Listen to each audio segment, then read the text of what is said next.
prior to this, my mother was my first editor. Okay. And when I started writing full time, she literally would edit everything I wrote.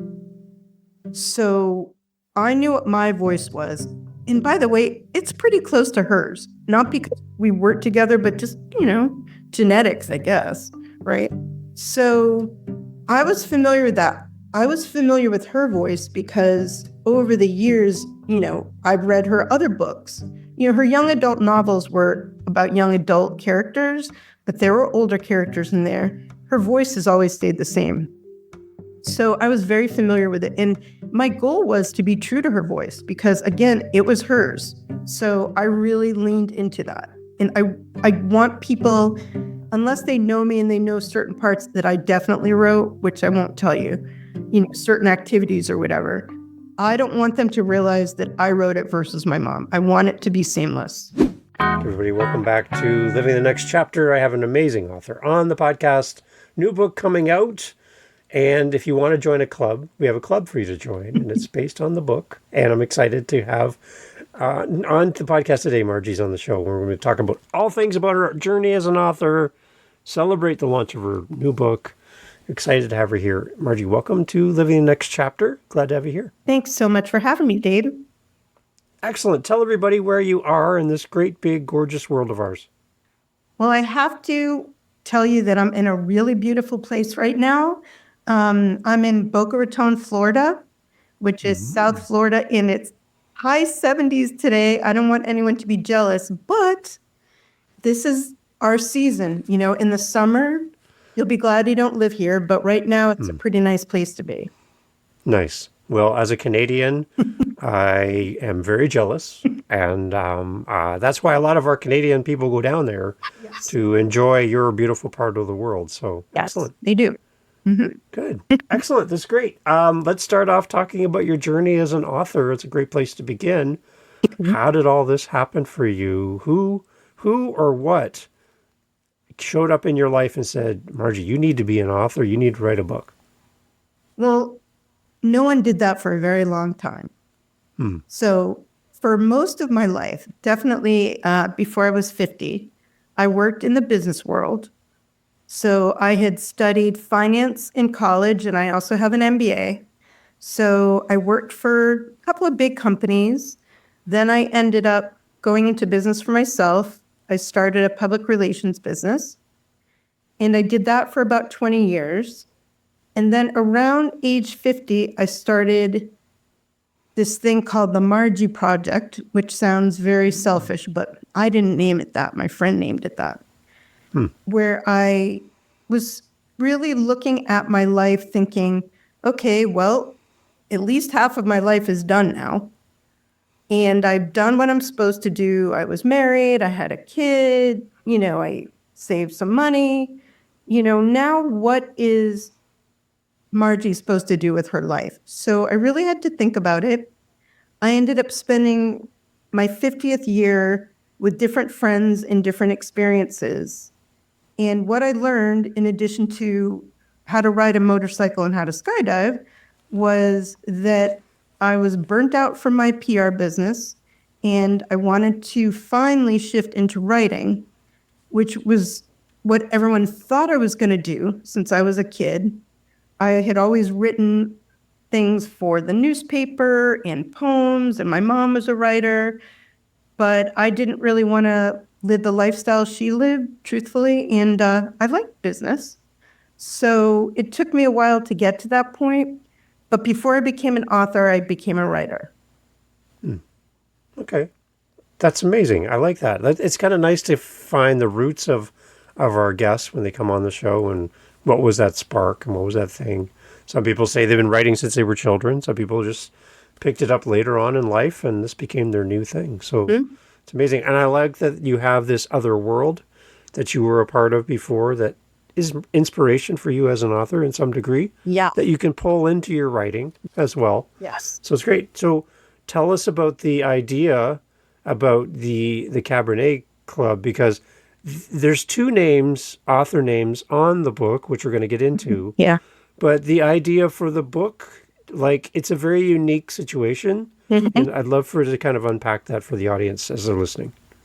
Okay, so in order to do that, I really have to give the backstory of how the book came to be, if that's okay. Sure, let's go there. Okay, so the first draft of the Cabernet Club was written by my mom, Rona S. Zable, who also was an author of young adult and middle grade books in the 1980s and 1990s. And they were actually published by major New York City publishers. So she actually wrote those books at night after her day job, which at the time was as editor of something called Senior Scope, which was the largest senior citizen newspaper in New England at the time. Probably still is.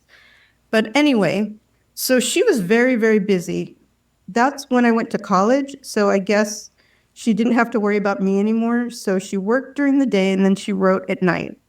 But this was about, 30 plus years ago, she wrote those novels. And then over the years, she had gone ahead and decided that she wanted to write an adult novel. So literally, she had been writing some version of the Cabernet Club, no word of a lie, through many iterations in different settings for over 20 years. So when I got my hands on it, it was a difficult time for us. Basically, my mom was very, very sick. We didn't know what was going on with her. And sadly, we found out at the 11th hour through a series of crummy medical missteps, I think, but that's another story. At the 11th hour, we found out that mom had pancreatic cancer and that it was everywhere. So we brought her home. And one of the first things I said to her was, I'm going to publish your book. Because it had been hanging around, she had been talking about it for years. She had been going to writers' groups, talking through it. We had been talking about it for many, many years. And she had never published an adult novel. And I always said, this is such a great novel. It would be the gift to the world. I really always thought it would be a gift to the world. And I can explain why later. But anyway, so she said to me, don't bother. What are you talking about? She was very sick. So I said, well, worst comes to worst, I could self-publish it. And she goes, oh, no. That's not okay. Don't bother. If you're going to self-publish, don't bother. Because, she had a little bit of an ego, even though it was 30 years ago. She had her books published. She goes, no, we're not going to do that. I said, all right, I'm going to find a publisher for this. So she's like, yeah, okay, whatever. Then 5 days later, she passed away. So it was really brutal. My mom was a single parent. I'm an only child. We were very, very close. So the grieving process was brutal, but I immediately had a project. And I like projects. Projects are good for me. I always enjoyed them. So I decided that I would just immerse myself in figuring out how to get this novel published. Really soon after the funeral, I decided to tell my clients, who at the time were various writing companies or media outlets, I said, I need to take some time off and I need to work on this novel, getting it published. So I did do that, but what I found out very early on was that it needed a lot of work. Do you want me to keep going? Yeah, no, this is good. Like, was it a complete story? Everything was all done, or were you having to pick up pieces and try to put a puzzle back together? It was fully done. Okay. Okay. And that said, I will tell you the ending. I don't think I changed a word on the ending. Okay. So okay. we knew where the story was going. However, in hindsight, and literally she had things on the computer, but she also had a stack literally at least 6 to 8 inches high she printed out stuff. So she printed out so many different versions of this stuff. So in hindsight, what I realized she did when I remembered our conversations was she would go to these writers groups, and you've probably heard of them, but say like every Saturday morning there would be a writers group. And what you'd do is you'd bring something to read and you'd get critiqued. Okay. Yeah. And I remember her telling me that everyone loved her funny scenes because my mom was great at characters and funny scenes. And there's plenty of that in this novel. But she really leaned hard on that stuff. So I had a lot of really funny scenes and characters, but I really needed to put it together with a plot and conflict and all the things that make something into a narrative drive, right? So it was a first draft, but it needed work. I knew it needed work. And I was like, well, I'm a freelance writer. I mean, I've never written fiction before. I'm a good reader. This shouldn't be that hard. But then I quickly learned I was totally clueless. Writing fiction is a whole nother animal than writing, my helpful articles that I would write, right? Yeah, right. So I had to figure out, and I gave myself 3 months. During that time, I listened to a ton of podcasts, and I can talk about which ones and what I learned from them. Yeah. Plenty of great ones on how to write fiction and market fiction, all that kind of stuff. I researched information online, and I actually hired a developmental editor because I knew that I didn't know what I didn't know. Yeah. So I knew there was something missing from reading so many books. I'm like, something's missing, don't quite know what. So I hired this editor who went through chapter by chapter and also looking at the big picture, what was missing and what I needed to change, which was extremely helpful because it really helped me focus on what I needed to work on. And then by the end of the 3 months, I had added 20,000 words. I had added new plot lines, changed the opening, added a stronger central conflict, put in a timeline, all kinds of stuff to really make it a strong story with a lot of ups and downs, fun, sad, happy, all this stuff, conflict, all that kind of things, not just interesting scenes of which there are plenty, which, of course, go towards the novel, but really a book that could really have a message that could go beyond just the funny stuff. Okay. All right. So I'm kind of envisioning comparing your process to maybe someone buying a house, a fixer-upper, and then going in there and making changes and making it work better and making it flow better and all this stuff. There's the structure's there, but there's some tweaks that have to happen. Is that kind of the rough idea? Kind of, but they were pretty big tweaks. Big tweaks. Yeah. Yeah, Good. They were, yeah. But yes, I mean, ultimately, people keep asking me, how much of the book did you write and how much did your mom write? And I would say it's probably about 60-40 at this point. Okay. But really, it is her book, and that's why she is the first person listed as the co-author, and I am the second one, right? But I do have some other books in the series in development, so those will be mine. Okay. Well, that's interesting. Yeah. How much conversation have you had with your mom over the years about the Cabernet Club?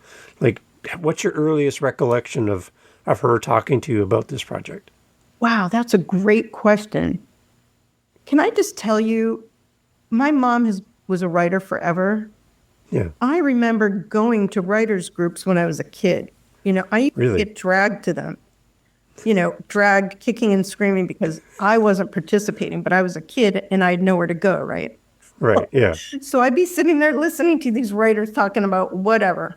So I've always been a part of that, but, and I'm not sure how much I actually paid attention to things probably until the last 10 years or so. And really in the last 5 or 6 years when I became a writer, that's when I started paying more attention to her work on the book. And I wanted, to learn about what she was writing and what she wanted to do with it. And she was always working on it. she was a perfectionist. She was never finished. Like, she could spend an hour on a word. So it was never ready, never ready, never ready. And we would talk about it. But I remember going through scenes with her, and it was just, it was really fun. Do you think that she was disappointed that she didn't finish this on her own? Did you have conversations about that? I think so, but gosh, she passed away when she was 88. So by the last few years, I mean, she was active, but she was tired. Yeah. You know, and it's work to write a novel. Yeah. Yeah. Yeah. Especially when you're writing something different than what you normally would write. Right. That's a new muscle, a new skill, a new talent. Just like you're doing, Yes. helping her finish the book. It was new for her to write this as well. Exactly. Where did the story idea come from to write the book? Do you know where she got the inspiration to even write the book? Well, yeah, the initial iteration of the book was when she was still living in New England, and it was about a group of women that lived up there that were friends. And then she moved to Florida a little after we did. And then she changed the setting to Florida. And then she changed a lot of stuff about it when she joined a writers group down here in Florida. So it's always been about women and friendship and trying to deal with the complexities and challenges of getting older. Okay. All right. So who would be the ideal reader for this? We have lots of readers who love to fall in love with a new book, a new author, and they're listening to this going, this might be my new favorite book. Tell me, like, who you think would be a great reader for this book. I think the most obvious choice would be someone who is maybe looking to live their best life after 50. So someone who is over 50 and is looking for inspiration, looking for some fun. But I've had other folks, we've had a few early readers that are younger that say they really enjoy it because it's, you know, it's a cross between Schitt's Creek and the Golden Girls on a budget. Oh, that's a good image. Right? I love that. That's how I Yeah. explain it. And I can tell you from what I know about the Golden Girls, so many young people love the Golden Girls because they love funny older characters. And that's where my mom excelled. And there's some laugh out loud funny, really good scenes there, but there's also some meat to the story. It's not, you know, fluff. Yeah. But because of those things, because it's a crazy setting and there's some fun and funny older characters, people really of all ages might enjoy it. And I like your little nod to Schitt's Creek because that's a Canadian-made show. I know, and I love And it's Schitt's made Creek. close to my house, and there you go. Oh, I so that's love pretty that. amazing. Yeah, it's a good show. And I like that. It's a good visual. And my goal, just so you know, is for this to be a TV series. It was Oh. mom's goal too. So if you know any of those guys, please tell them there's parts for them. You never know who's listening to this. You never know. You right? have to put it into the universe. You do. You do. I love it. I love it. Okay, so what's the basic story? Give us a story plot for the book so we have an idea where we're going in the book as well. So it starts with the main character, Debbie, who finally has a chance to get out of New England and move away because her only child and family move away for the husband's job. So Debbie, who has sort of put up with a lot of stuff her whole life, she's a legal secretary, she's ready to retire, she's held on for a long time. She's tired of the cold, she wants to move somewhere warm. But her daughter wants her to move to Delaware, where they moved. Probably to become her unpaid nanny, but, you know, she's just saying, well, you know, you can stay with us, you'll have us, you don't know anyone in Florida, whatever. So they go back and forth because she and her daughter are close, and her daughter Lori is kind of a helicopter daughter. And they make an agreement. And that agreement is that Debbie has 6 months, which is the term of her rental lease, to make a life in Florida. And make a life for her means to have a great life, to then find somewhere she can live permanently, and to really enjoy Florida. If not, she has to move back in with her daughter's family in Delaware. Okay. Okay, so it's basically Debbie Gordon has 6 months to get a life. Okay. Okay. Yeah. Okay. Yeah, so that's the premise. And then, of course, Debbie travels to Florida. She's very excited. How hard can this be? I mean, it's Florida, big deal, right? It's warm, easy. She's retired. But she ends up finding out that her condo community isn't what she expected. And that's the nod to the Schitt's Creek. So I won't give too many spoilers away. Yeah. She eventually, luckily, runs into a couple of women who become her friends, and they make up the Cabernet Club. So it's Debbie, Maria, and Fran. And they help Debbie with a series of issues that she has to deal with in Florida. Everything from a medical mystery to a nemesis from Debbie's past to ageism at work. She has to get a part-time job because it's getting more expensive. All kinds of things. And then, of course, there's romance. So there's all these kind of things that Debbie has to learn to navigate. And it's what a lot of people have to navigate. A lot of women over 50 choose to move away, right? And they have to start again. So there's fun and funny and drama, but some of this, there's also a little bit of education in here. Because my mom and I were very pro helping others. So we slid in there a few kind of like tips on how to get this done, where, Debbie might be brainstorming and helping them, or they might come up with something that sounds really intriguing that can be really helpful. So the goal really is to make this show up like the motto of the Cabernet Club, which Debbie came up with, which is, why can't the rest of your life be the best of your life? That's got a nice ring to that. I like that. Thank you. That's good. So as you're writing this and working with what your mom had already created, as you write, were you trying to write in the voice of your mother, or were you trying to write in your voice? 100% my mother. And I'm very fortunate because prior to this, my mother was my first editor. Okay. And when I started writing full time, she literally would edit everything I wrote. So I knew what my voice was. And by the way, it's pretty close to hers. Not because we worked together, but just, genetics, I guess. Right? Yeah. So I was familiar with that. I was familiar with her voice because over the years, I've read her other books. Her young adult novels were about young adult characters, but there were older characters in there. Her voice has always stayed the same.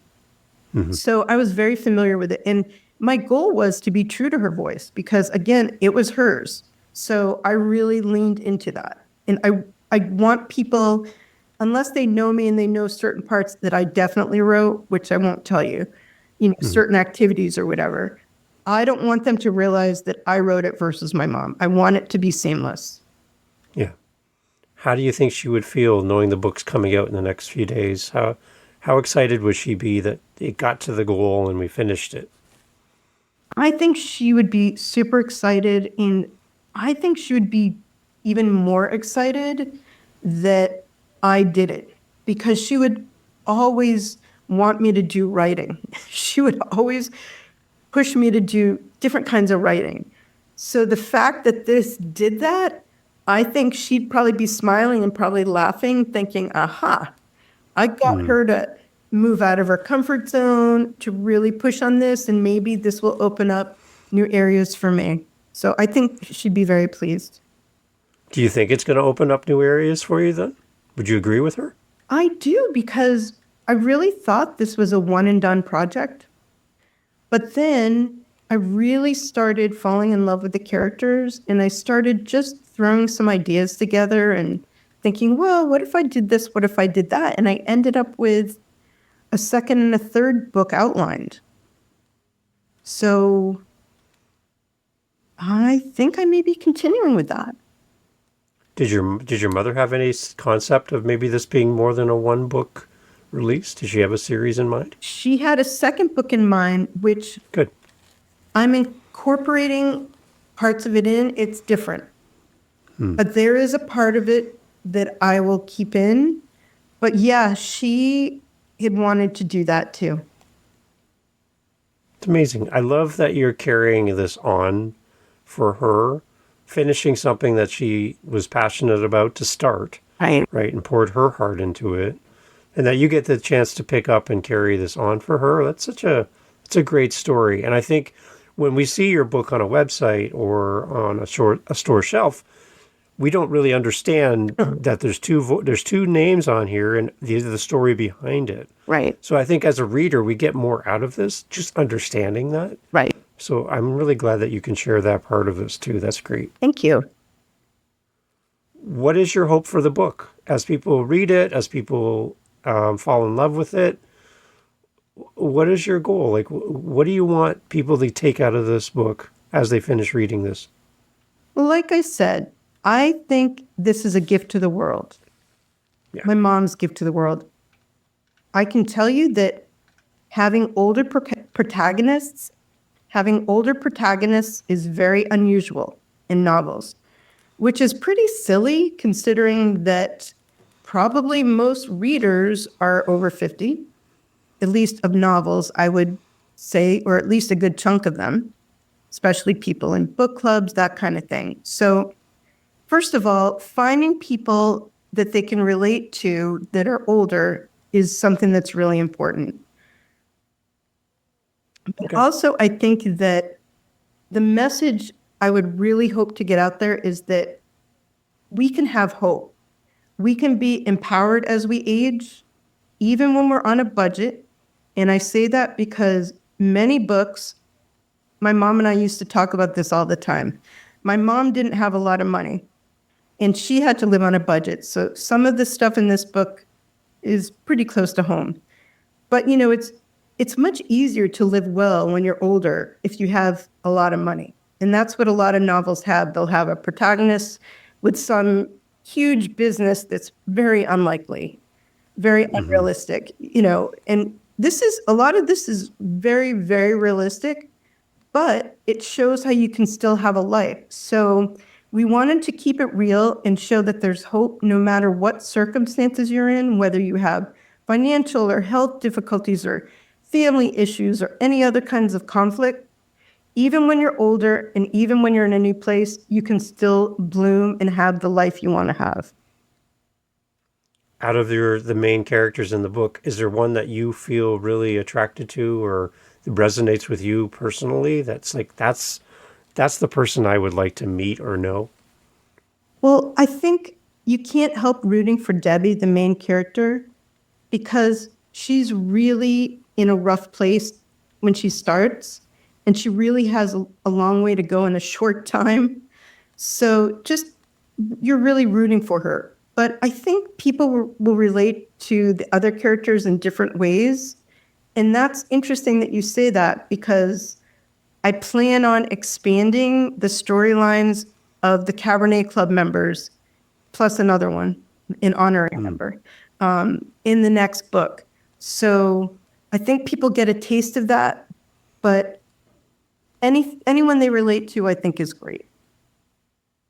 Do you have any tips for authors who are picking up a project maybe someone else has started and they're going to step in like you did and kind of complete the project? Anything that you learned in the process of doing this that could help another author? Oh, gosh. I made so many notes about things I learned. It's crazy, but I will give you my top ones. How about that? Okay. Yes, that's great. So my biggest challenge, and I still find this challenging, is building conflict into every scene and creating a strong central conflict. And I think this is especially difficult for women's fiction. Okay, so I read thrillers and mysteries. Those conflicts are pretty, I don't know about easy. I don't know if that's the right word.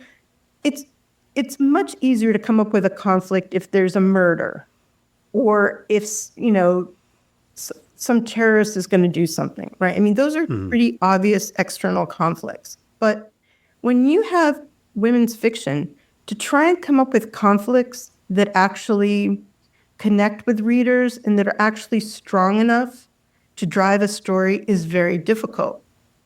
So I really had to work on that and kind of get that shaped up in this story. I had to work on the messy middle, which is something I learned about, where you kind of have to add some more conflict. And then there's like a hopeless part where you make it even worse. It's like, to me, it's like all about conflict, especially when you don't have an obvious antagonist. So there are a few people you could maybe think were antagonists in this, but really in character-driven fiction, the antagonist can be a lot of things. It can be the setting, it can be your personal journey, it can be society at large. So I think really understanding conflict, learning about it, whether that's by listening to podcasts, getting help from someone, whatever. I think, as Jerry Jenkins said, and he has a nice website that says this, conflict is the engine of fiction. I don't think people realize that you can't just tell a nice story. People don't want a nice story. That's not realistic. They want to have bad things happen. They might want them to overcome, the characters to overcome those bad things, but they want ups and downs. That's life. So conflict is really, really key. And that's something I would really lean into. That's interesting. You mentioned that there were some podcasts that really helped you in your journey. Yeah. Any of those come to mind at all that we can share? Because I know people want to listen to more podcasts. So I'd love to tell them about the shows that you loved. Yeah, I would say my favorite is Fiction Writing Made Easy by Savannah Gilbo. Okay. Yep. She writes about conflict, everything. I've learned so much from her show, and it's phenomenal. I've gone back, I think she's done it over a couple years. I've gone back, 2 years, and I'll be like, that's a great episode. I want to, if I'm working on a part, maybe I need to know about scene structure or, like I was saying, progressive complications. Can usually find really specific stuff. So that would probably be my favorite. Have you ever reached out to that podcaster and let them know how much this podcast means to you? It's in my acknowledgements page. Really? Yeah. So I put a few podcasts in my acknowledgements. I'm not silly. Nice. I'm not stupid. Nice. But there you go. Sorry, Dave. It was already printed before I talked to you. I'm sorry. But maybe the next book. Okay. Yeah. I probably will. In fact, now that you mentioned it, I really should. So yeah, I will. As a podcaster, we love to hear from listeners. And the fact that you have such a connection with this podcast and it's helped you so much. Yeah. I think you could, just hearing from you, I think that podcaster is going to feel so inspired to keep podcasting and keep doing the show. A lot of times as podcasters, we never hear from our audience.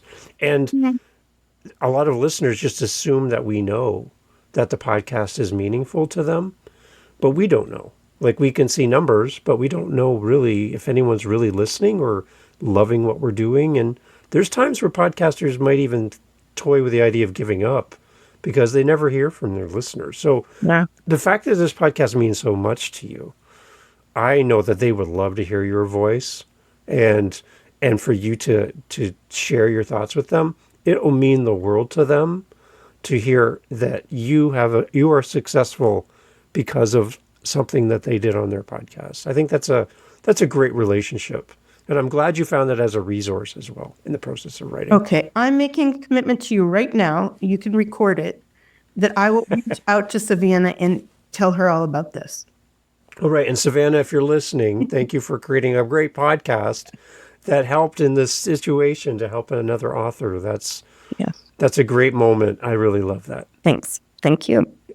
Excellent. So my podcast is called Living the Next Chapter. So I have to ask, from your perspective, and I know we're going to celebrate the launch of the book. We're not going to rush through this at all. We want to really enjoy every moment of this book coming into the world. But I do have to ask, because it's the name of the show. How are you living your next chapter? Kind of what's coming down the road for you long after the book is celebrated and launched? How are you living your next chapter? What's coming up for you? Yeah, it really means working on the next book and the next book and doing what I need to do with my publisher to try and get interest for a TV series or movie, because this stuff I think is important to the world, and that's what I'm going to focus on. I love it. So can we please agree together, you and I, that we'll have you back to talk about the next in the series of the books as a returning guest, and that the moment you find out that this has been greenlit and it's going to be a movie or a TV show or series on Netflix or something, that you and I will get together and celebrate the fact that you said it out loud, the universe heard you, and magically the right person heard this episode and went, you know what? I think we got something here. I want to celebrate that moment with you, and I'm already anticipating it's going to happen. Wow. I am all in. Right? Mm-hmm. Right. I think we're going to make this happen. All right. I don't know how we're going to do it, but I'm just know it's going to happen because good things happen to good people. And I think your mother would be thrilled to hear about this and thrilled to hear you talk about this book today on the podcast. I think she would be smiling from ear to ear. Right? Mm-hmm. Excellent. So tell us where we're going to go to stay in touch with you. I know I'm seeing on your website a picture of a beautiful motorcycle, and I'm curious to click on this and see your posts. And I also see 5 types of friends every woman over 50 needs, also on your website. Take us to your website so that we can follow your journey, stay in touch, know where you're going to be and where the book is going to be available. Take us to your website. Where do we go? So my website is margiezfisher.com, which is Margie, middle initial Z like zebra, Fisher, FISHER.com. So margiezfisher.com. And what you will find when you get there is, first of all, if you sign up for my VIP club, which is free, you will get a free chapter that I'm still debating whether or not I should have cut from the novel. And so you get a little extra thing there. But you'll also get updates on various events I'm doing around the country and anything I've written and any news, like when my audiobook is going to come out and all that kind of stuff. So Good. That's what you do. Excellent. I love it. It's a beautiful website, by the way, Margie. I love everything on here. It's well done, easy to navigate. There's so much good information here. I love it. Before we go, as a fellow motorcycle rider, what's harder, finishing a book that your mother started and writing and completing the book, or learning how to ride a motorcycle? What's harder? Let me tell you, I don't want to give too many spoilers away, but one spoiler was I did not pass my motorcycle test the first time, and oh no, it was excruciatingly frustrating. So yeah, I have a blog, so that's where I wrote about my motorcycle experience, which was during the 50th year of experiences. But there's ups and downs in life, but I sure learned a lot from it. There you go. So watch out, everybody, because Margie's going to pass you in the fast lane. I'm riding down on a motorcycle. Watch out. She's fun to watch. I love it. Margie, thank you so much for doing this. Thank you. You're a great guest. Thank you. I hope you do more and more and more of these, because you're an excellent person to talk to. I love listening to you and hearing the story behind the book. So please do more podcast guesting. You're doing so well at this. I'm really a big fan. So thank you for making time for this. Thank you for having me. Excellent. Everyone, as always, you know where to go. Go to the show notes. You'll have a link straight to Margie's website. Make sure you buy the book. And when you buy the book, buy 2 copies, one for you, one for your favorite friend and family member. Send it to them so they have it. And then leave a beautiful, thoughtful, detailed review wherever you buy the book so more people will fall in love with it as well. so that we can all be a part of the Cabernet Club. Together, we can do that by simply leaving great reviews. So that's my encouragement to you as a listener.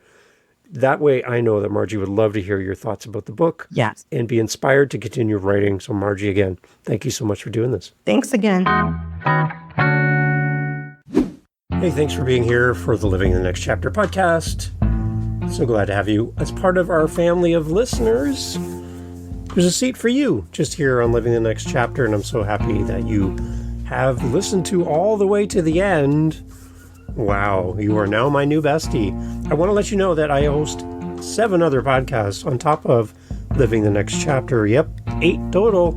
One of them is called the How To Podcast series. If you are thinking, you know what, Dave, this podcast thing seems like a lot of fun. Well, I'll give you a secret. It is. It's a great, amazing, fun time where you can get to meet great people, get your word out there, promote your book, promote what your coaching program, whatever you're doing. Podcasting is great. And if you want to learn how to do this, what you're hearing right now, head over to howtopodcast.ca and look up the How to Podcast series on YouTube, whatever app you're listening on. You'll find me there. And I'd love for you to come listen to how to do this. And if you're interested and have questions on how to podcast, reach out to me at howtopodcast.ca. Thank you for listening. Talk soon.